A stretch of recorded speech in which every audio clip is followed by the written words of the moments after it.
O homem à medida de todas as coisas. Olá, meu nome é Israel Cardoso e seja bem-vindo ao canal Vivendo e Aprendendo com Israel Cardoso, que é o meu canal. Estamos aqui no segundo episódio da série Física Desvendada e que nós finalmente iremos introduzir uma nova temática que é medidas e movimento. E é com prazer que nós iremos começar neste primeiro episódio da temática medidas e movimento, justamente sobre medições científicas, exatamente. E para nós conseguimos colocar o pé no chão ao invés de ficar idealizando tanto, queria dar um breve contexto para nós iniciarmos com mais especificidade a própria questão da medição científica e como ela impactou para sempre a humanidade em relação ao universo. E bom, como eu disse no último episódio, eu irei relacionar as questões físicas, científicas, matemáticas com o contexto histórico, sociológico que estava envolvido, que impulsionou a gerar esse novo conhecimento, esse novo instrumento da física, da matemática, etc. E claro, nós iremos começar de maneira bem básica, justamente na época em que havia apenas a questão agrícola, a questão dos campos, em que o homem queria alcançar uma medida, um patamar de sucesso, de prosperidade, de segurança. E para isso ele precisava ter uma medida, ter uma certa unidade. E foi aí que ele usou a moeda, usou recursos da sua terra e usou as formas de medição para que pudesse ter uma noção do pouco e do muito. E foi algo necessário, justamente porque não tinha outra escolha a não ser usar as medidas para que ele soubesse o quanto falta, o quanto precisa, para que conseguisse ter um sucesso ou conseguisse se preparar para a pobreza. E da mesma forma como era usada na questão econômica de gastos, também foi usada a questão de arquitetura, de engenharia, para construir grandes edifícios, grandes estruturas, e os egípcios foram os primeiros a usarem grandes monumentos como as pirâmides, e a primeira medida em que eles usaram foi o côvado. Mas aí, chegando na Revolução Científica, já no século XVI, século XVIII, enfim, o ser humano, à medida que ia progredindo na questão social, de edifício, de tecnologia, ele precisava inevitavelmente melhorar na parte da medição científica e do seu conhecimento, não só na parte social, na parte industrial, na parte econômica, como também no próprio conhecimento da natureza. E aí que o ser humano atingiu um patamar nunca alcançado antes. E a partir daí os cientistas começaram a pesquisar com mais rigor, através da linguagem matemática, a forma de encontrar padrões da natureza com movimentos lineares, circulares, repetitivos, oscilatórios, e isso ajudou a perceber padrões mecânicos, que isso ajudou a ter um controle melhor acerca de como manipular os fenômenos naturais. Havia os fenômenos que eles poderiam apenas observar, mas fenômenos que eles poderiam interagir e ajudar tecnologicamente na produção de novas máquinas, de novas melhorias. E claro, isso ajudaria no crescimento social e intelectual da humanidade. E é muito importante salientar que todas essas coisas que foram estudadas, da velocidade, da movimentação, foram coisas que sempre estiveram lá, coisas da própria natureza. E é muito importante frisar esse momento da natureza, porque é justamente a palavra que gerou a física, porque física vem do grego physis, que significa natureza. E natureza é algo que nasce, que cresce, a partir de sua própria raiz, de seu próprio fundamento. E assim como nós vemos o fenômeno como a velocidade, como o tempo, a temperatura, fundado em sua própria situação, a física não é diferente ao estudar a natureza, nas coisas que sempre estiveram lá, e nós tentamos descobrir, tirar o véu, colocando uma luz de conhecimento para finalmente conseguir compreendê-lo. E assim, a palavra physis do grego gerou a palavra latina física, que justamente virou o português física. E essa palavra já era utilizada entre os gregos no período antigo através do filósofo Aristóteles, no seu livro Física, em que seu livro ele tenta estudar de uma maneira bem sistematizada a estrutura do universo, e era utilizado de forma muito agregada à filosofia, não à toa que é chamada de filosofia da natureza. E aí, com Aristóteles estudando a questão da natureza, a filosofia foi se desenvolvendo da Idade Média para a Idade Moderna, e aí quando chegamos a Isaac Newton, nós, como havia comentado no último vídeo, assumimos uma postura muito mais rigorosa e séria acerca da física e da matemática, de uma maneira nunca vista antes. E aí começamos a necessariamente, à medida que vamos tentando compreender melhor a natureza, vamos aumentando melhor o nosso rigor matemático. Então, não é questão de sadismo, de masoquismo, querer melhorar na matemática, mas é realmente algo necessário para que, usando a ferramenta exata, a gente possa compreender a natureza de forma exata. E foi a partir daí que Isaac Newton, quando foi estudar e postular suas 3 leis, usou também elementos matemáticos como o próprio cálculo da derivada e a integral para conseguir compreender de maneira muito precisa esses fenômenos da velocidade, da luz, do calor, da própria distância, do tempo. E isso começou a gerar nos físicos uma ideia que parecia abstrata, mas fundamental, chamada de energia, que vamos estudar com certeza nessa temática. E à medida que íamos avançando, no século XX nós geramos, através de muitos estudos de unidades, o Sistema Internacional, cujo sistema internacional é nada mais do que uma forma de sistematizar, como o nome propõe, de maneira única, de maneira inequívoca, uma grandeza da natureza, como o peso, o segundo ou até mesmo o metro, porque justamente nós precisamos dessas formas muito precisas para que a gente consiga, de maneira mais correta, de maneira mais rigorosa, compreendermos melhor o universo. E aí eu gostaria de avisar também que no final de cada tema, no caso, no último episódio desse tema de medidas de movimento, eu irei disponibilizar aqui embaixo do vídeo uma linha do tempo que mostra os principais eventos históricos do início até o mais recente que envolvam esse conceito de mecânica, cinemática, de medidas, para que vocês possam ter uma noção melhor, um panorama mais geral de como foi esse desenvolvimento, que não foi do dia para a noite, mas foi uma construção social, histórica e, claro, física. Enfim, vamos começar a questão das medições científicas e eu gostaria de começar com a distância, o comprimento. E eu gostaria de dar um contexto histórico inicial, que tudo começou lá no Egito, em que nós conseguimos ter a nossa primeira padronização. Antigamente os egípcios usavam furos em locais para ter uma noção da distância, mas aí começou a ter uma unidade mais padronizada, chamada de côvado, como eu havia mencionado agora há pouco. E esse côvado, que era também chamado de cúbito, era nada mais do que a distância do seu cotovelo até o dedo médio esticado. E claro, nem todo mundo tem um braço igual, do mesmo tamanho, então a medida não era exata, mas era aproximada.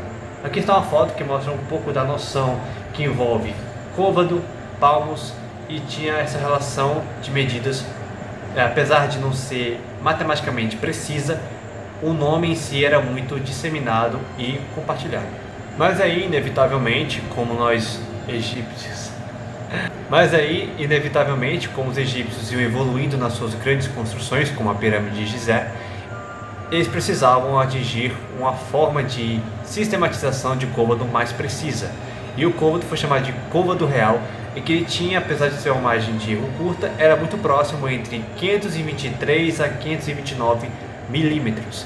E nós conseguimos ver, como uma foto aqui, uma tábua, um instrumento com referências mais objetivas do próprio côvado, que era usado para grandes construções como a própria pirâmide de Gizé. E considerando que o côvado tem 28 dígitos, sendo um dígito um dedo, os côvados também tinham suas subdivisões, porque não era muito aplicável usar um côvado para coisas muito grandes ou coisas muito pequenas.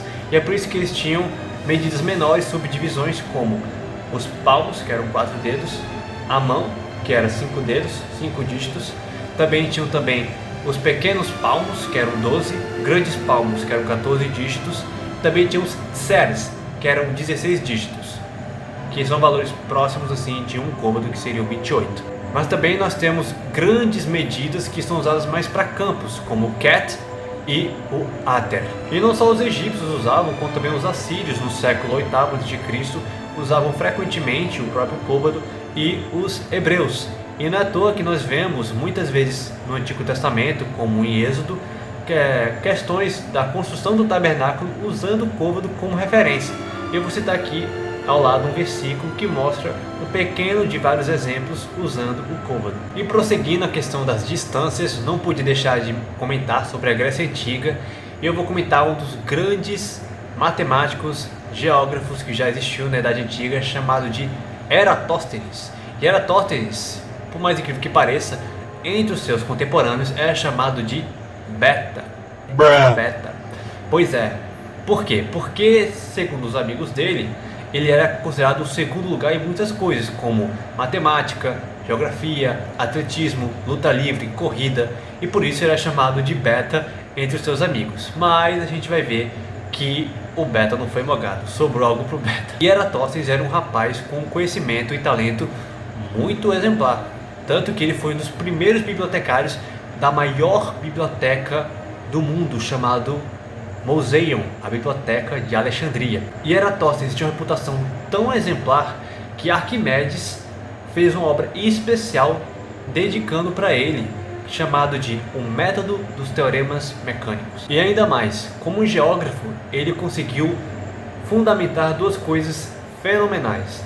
Primeiro, conseguiu provar que a Terra não é plana, e segundo, ele conseguiu medir de maneira simples e raciocinada o tamanho da Terra. E Eratóstenes, sem inteligência artificial, sem satélites espaciais, usando apenas geometria básica e um bom raciocínio, conseguiu descobrir essas duas grandes coisas. E eu vou dar um contexto, um panorama geral de como foi essa descoberta fascinante. Isso aconteceu em torno de 235 a.C., quando Eratóstenes queria saber a questão do tamanho da Terra, propositadamente. E ele fez um seguinte experimento. Ele estava na cidade de Alexandria e ele sabia que no dia 22 de junho o Sol ficava exatamente no ponto mais alto em cima da Terra. E nessa época era o solstício de verão. E Eratóstenes queria, nesse dia 22 de junho, ao meio-dia, colocar uma estaca na cidade de Alexandria, e ele sabia que na cidade de Siena, que é mais abaixo no mapa, tinha um poço de água.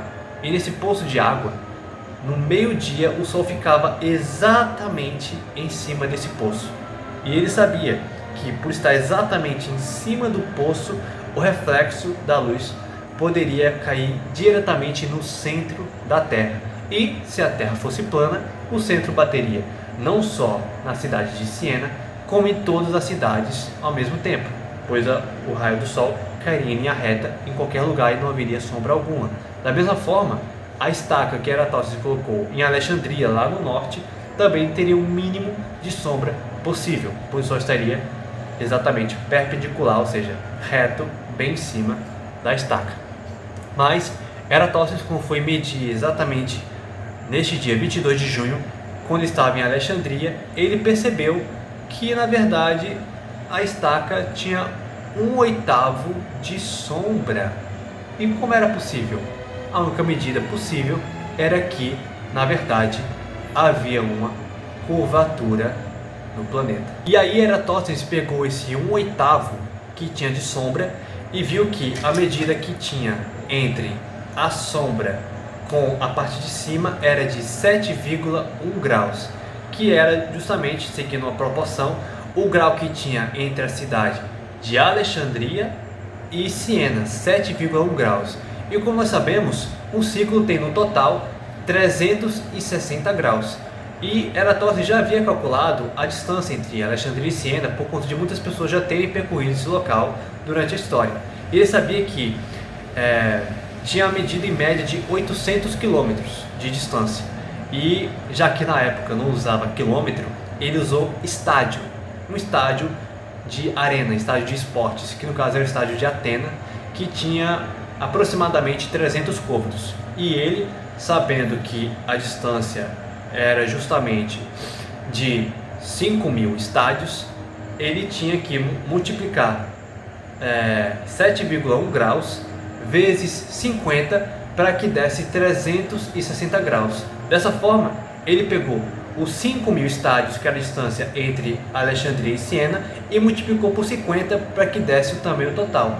E quando a gente vai multiplicar, nós vemos que dá 40.000 quilômetros, usando apenas uma estaca, um relato dos amigos da trajetória e o próprio raio de sol. Se quiser ver isso de maneira mais aprofundada e imersiva, Eu vou deixar aqui um card do vídeo do Carl Sagan, um astrônomo sensacional que explica de maneira bem didática esse fenômeno que Aristóteles descobriu sobre a Terra. E fazendo um breve comentário a Roma, Roma também gerou novas unidades, além de ter usado também o côbado, como a polegada, os pé e a milha, que significa 1000 passos. E não só Roma adotou isso, como posteriormente a Inglaterra, aproximadamente em 1593, foi e adotou também essas medidas. Então tem uma frase aqui um pouco confusa da Rainha Elizabeth I, em que ela fala sobre as relações entre as medidas de distâncias entre si. E agora em 1650 d.C. nós começamos a uma era chamada de Era de Precisão do Tempo. Por quê? Porque foi a partir desse momento em que foram construídos novos relógios com uma precisão muito maior do que antigamente. E nessa época o físico e matemático holandês Christian Huygens foi o primeiro a elaborar o relógio de pêndulo, porque justamente fazia um movimento pendular. E um outro físico também chamado Robert Hooke desenvolveu o mecanismo de escape de âncora. O que significa exatamente isso? Bom, na verdade é uma âncora, um instrumento de âncora com dentes pontiagudos, sustentado também com um pêndulo, em que essa âncora ela prendia e soltava, fazendo movimentos de impulso com um tic-tac, justamente porque ele batia em cada parte e isso aumentava a precisão do pêndulo, e quanto melhor a precisão do pêndulo, maior a precisão do tempo. E por isso aumentou drasticamente a precisão de medir o tempo através do relógio. E claro, desde sempre que haviam relógios tão mecanicamente sofisticados. Antigamente, como nós já vimos em alguns livros didáticos, haviam relógios de sol, relógios de água, relógios de areia, como a própria ampulheta. E os chineses, por exemplo, no século VIII, tinham um mecanismo muito criativo de tempo, que eles pegavam 60 baldes de água, com cada balde levando 60 segundos para que ele esvaziasse totalmente, e quando os 60 vasos fossem totalmente esvaziados, completavam um ciclo de 24 horas. Pois é, era muito sofisticado. Mas foi a partir da época da Revolução Científica com Galileu Galilei que começou a ter um estudo mais matemático acerca do próprio relógio, que apesar de não ser tão prático, foi um conceito importante que Galileu Galilei usou sobre a questão do relógio pendular, que serviu de base para as teorias de Christian Huygens, em que ele dizia que o relógio pendular possuía um movimento isócrono, ou seja, de tempo igual. Mas apesar de criar essa teoria, não foi provado cientificamente. Mas, como havia comentado, Christian Huygens provou décadas depois a sua ideia do movimento pendular do relógio, e Robert Hooke aumentou a precisão com maestria. E para vocês terem ideia do tamanho da precisão, geralmente os relógios tinham 15 minutos de atraso, e com essas engenhosidades de Christian Huygens e Robert Hooke, diminuiu para 15 segundos. Foi de 15 minutos para 15 segundos de diferença. E gente, para vocês terem ideia de como foi importante a ideia do tempo, do relógio na sociedade, na história da humanidade, quero dar um exemplo para vocês do cronômetro marítimo de John Harrison. Que cronômetro foi esse? Bom, foi um cronômetro que foi desenvolvido no século XVIII, porque envolvia uma questão muito séria nas navegações. Os marinheiros, como alguns devem saber, eles têm a referência da latitude e da longitude para saber suas coordenadas. E a maioria usa a latitude na referência do céu, da posição do sol, mas a longitude tinha uma referência de tempo em relação a um ponto fixo em que eles estavam. Mas já que o relógio pendular não funcionava nas navegações por questão de queda, de falha, a precisão falhava, consequentemente, e não tinha questão de longitude. E a consequência, eles se perdiam e muitos morriam de fome, sem uma terra firme para pousar, e isso acabava causando consequências drásticas. Por isso, o governo britânico, no início do século XVIII, colocou uma premiação para que quem gerasse um relógio apto para sobreviver às navegações e ajudar os marinheiros ganharia um prêmio em euros. E foi aí que, décadas depois, o matemático John Harrison conseguiu fazer um cronômetro marítimo, que ele batizou de H1.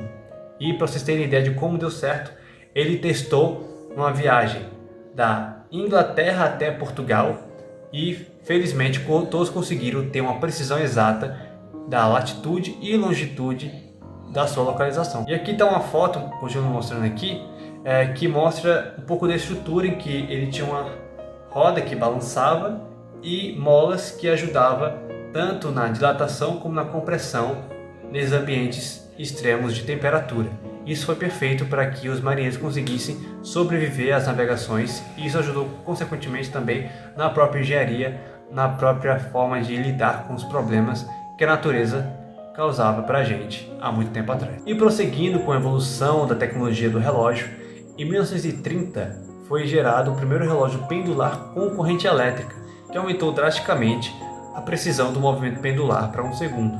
E 3 anos atrás, em 1927 mais ou menos, foi feito o primeiro relógio com um quartzo, que é um mineral abundante aqui na Terra, que ele gerava um fenômeno físico chamado de piezoeletricidade. Que fenômeno é esse?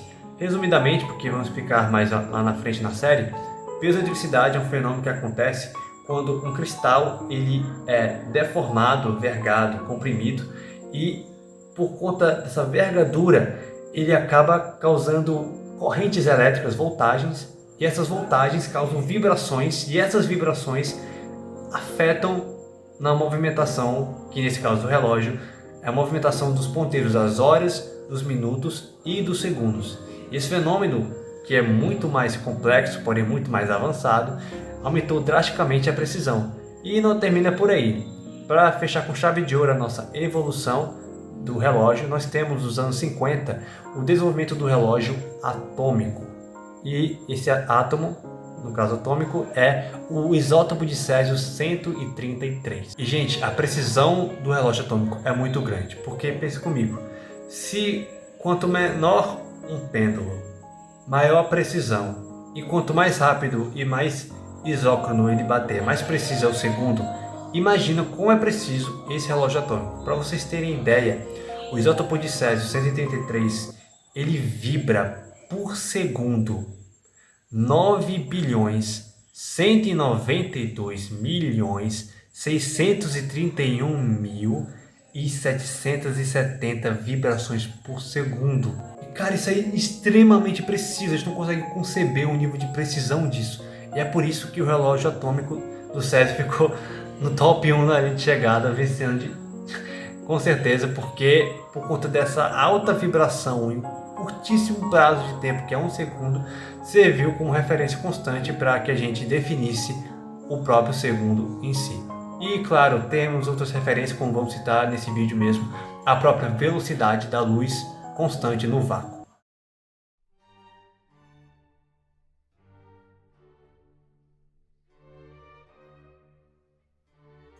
Pois bem, o tempo foi avançando e a tecnologia, o comércio e, consequentemente, com a chegada da Revolução Industrial, tornou-se inevitável a necessidade de um novo sistema de medidas padronizado. Isso porque as pessoas precisavam de uma comunicação melhor, e para ter uma comunicação melhor era necessário ter uma linguagem em comum. Assim como nós estamos tendo aqui a linguagem em português, as pessoas precisaram urgentemente de uma unidade padrão para que pudessem comunicar-se no comércio e na indústria, nas fábricas, para haver um consenso entre a sociedade. E para isso houveram diversas tentativas, dentre elas na parte do próprio metro, em que franceses se reuniram em Paris para encontrar uma medida padrão do metro.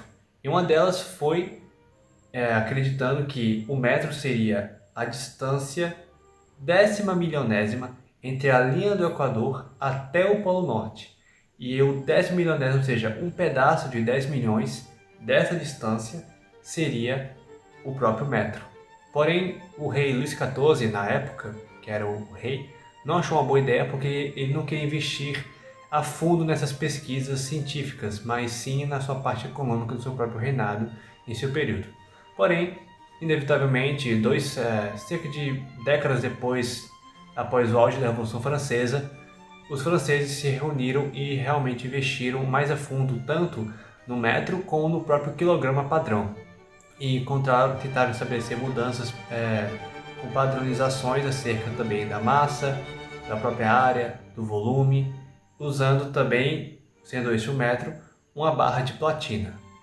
Só que Com o tempo, infelizmente, a barra sofria alterações, desgastes e, de novo, mais uma vez, fizeram uma nova barra, sendo de platina e irídio, sendo ela a forma padrão do metro, da nova medida. E no século XIX, o Brasil adotou esse sistema métrico como padronização e também o próprio quilograma.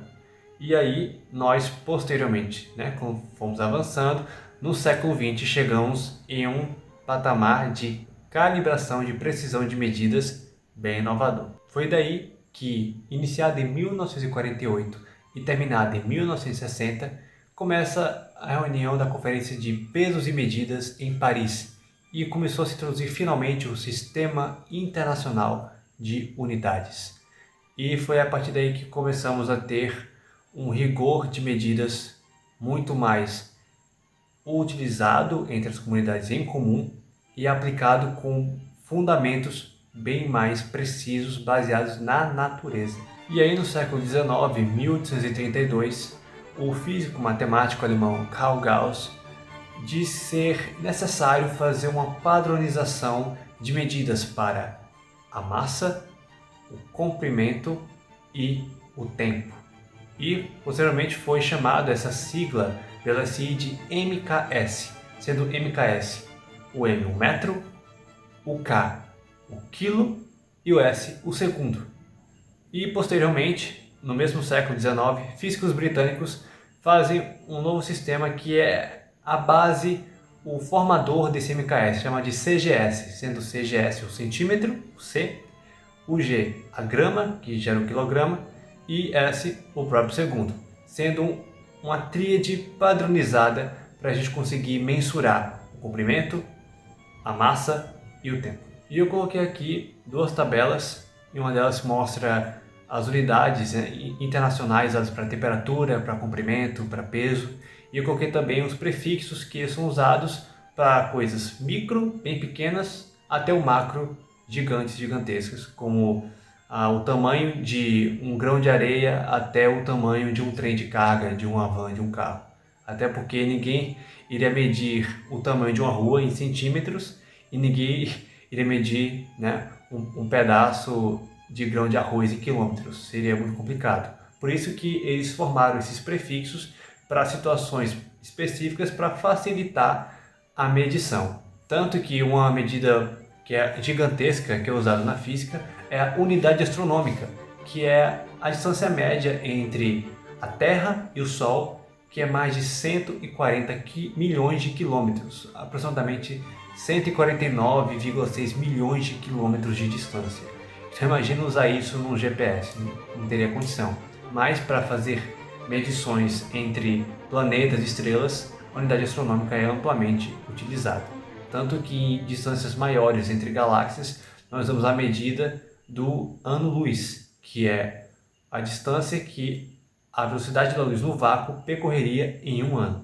Então nós conseguimos ver medidas tanto em casos bem pequenos, como o tamanho de uma garrafa, como em casos gigantescos de distanciamento entre galáxias e planetas que vão em escalas gigantescas. Mas aí, falando sobre a questão das unidades, eu queria falar que existem dois tipos de unidades. A primeira delas é a unidade básica, como o próprio metro, o próprio quilo, o próprio segundo, que são unidades que independem entre si, de certa forma, e que você pode usar para um único caso, como por exemplo, quanto eu peso. Eu não vou me medir em 30 minutos, mas justamente em quilos. O próprio caso em si exige apenas uma unidade. Porém, existe um segundo tipo de unidade chamada de unidades derivadas, ou seja, são situações em que eu preciso de mais de uma unidade. Como, por exemplo, uma unidade atualmente usada e com muita frequência é o próprio Newton, que é a medida da força, nome justamente dado por Isaac Newton. Essa unidade de Newton ela é basicamente a medida da massa, quilograma, com a aceleração, que envolve a variação de velocidade com o tempo. Então nós vemos aqui mais de uma medida, tanto a medida da massa como a medida do distanciamento, metro, quilômetro, como também do próprio tempo, segundo, minuto, hora. Então existem unidades derivadas que elas são muito usadas e precisam estar conectadas para explicar um certo fenômeno, porque nenhum fenômeno requer apenas uma única unidade. E como eu havia dito, por nós termos a necessidade de encontrar uma unidade altamente precisa e constante, nada mais justo do que nos basearmos em constantes universais que vemos na natureza, no mundo da física.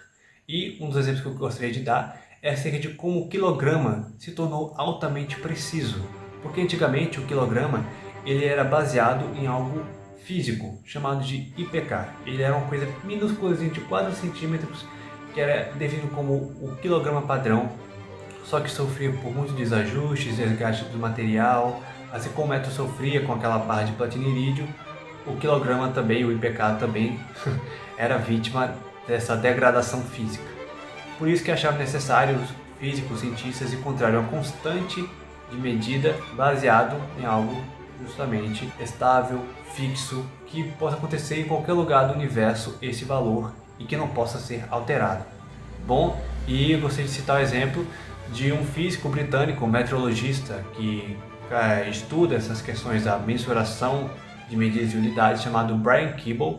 Vou falar um pouco mais sobre ele aqui na descrição do vídeo, sobre sua vida pessoal. E eu queria falar mais da sua parte profissional, de como ele ajudou, que ele fez uma balança chamada balança de Watt, que posteriormente foi chamada de balança de Keeble em sua homenagem, em que Brian Keeble, junto com o seu amigo, desenvolveu uma balança em que colocava o peso de um objeto e ele colocava corrente e tensão elétrica o suficiente para que gerasse uma compensação de força, e através disso ele conseguia ajustar com precisão a corrente elétrica, como acabou ajudando no ampere. Para caso não saiba o que é ampere, futuramente irei explicar nessa série na temática de eletromagnetismo, acerca da corrente elétrica, tensão elétrica e etc.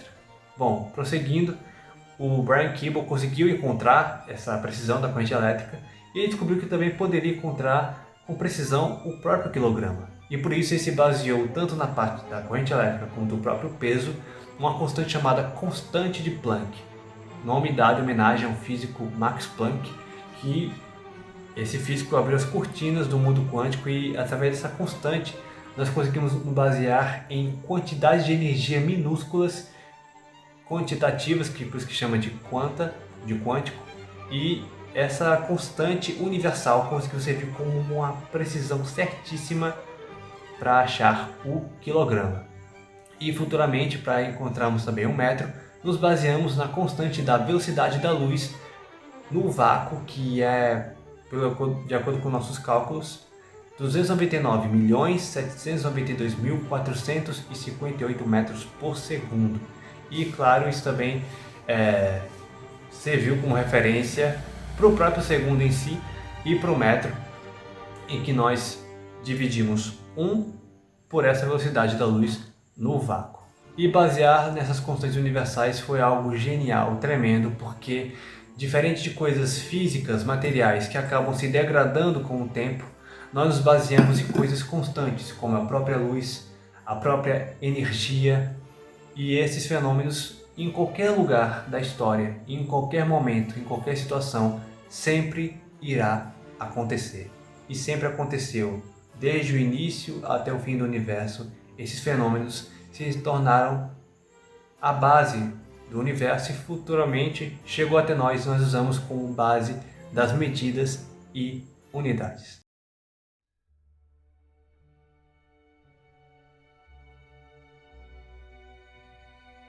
Pois bem, concluindo este episódio, foi importante mostrar a questão histórica, a questão social, de como a humanidade, para se desenvolver, foi necessário não só compreender a si mesmo, o seu instrumento, mas compreender o mundo em sua volta. Como uma coisa está grande, como está pequena, como eu preciso ajustar ela, e as medidas e unidades foram não só um apoio, mas algo indispensável para que nós pudéssemos criar estruturas, roupas ajustadas, edifícios, manipulações algébricas, manipulações físicas naturais, e foram através dessas grandes conquistas da humanidade que nós conseguimos atingir esse marco histórico e inesperado. E apesar de nós conseguirmos mensurar tantas coisas do nosso cosmos e universo, acho que uma coisa que nós ainda não conseguimos medir com precisão, é a nossa paixão e nível de curiosidade em conseguir entender perfeitamente esse mundo e a nós mesmos. Avisando que no próximo episódio ele irei falar sobre método científico, como compreender uma coisa através dessa metodologia de forma que eu tenha segurança em compreendê-la através de testes, hipóteses e teorias. Saber que teoria e hipótese não é a mesma coisa? Irei explicar no próximo episódio. Espero que tenha gostado. Deixe seu curtir, comente aqui embaixo o que você achou e até a próxima. Tchau, tchau.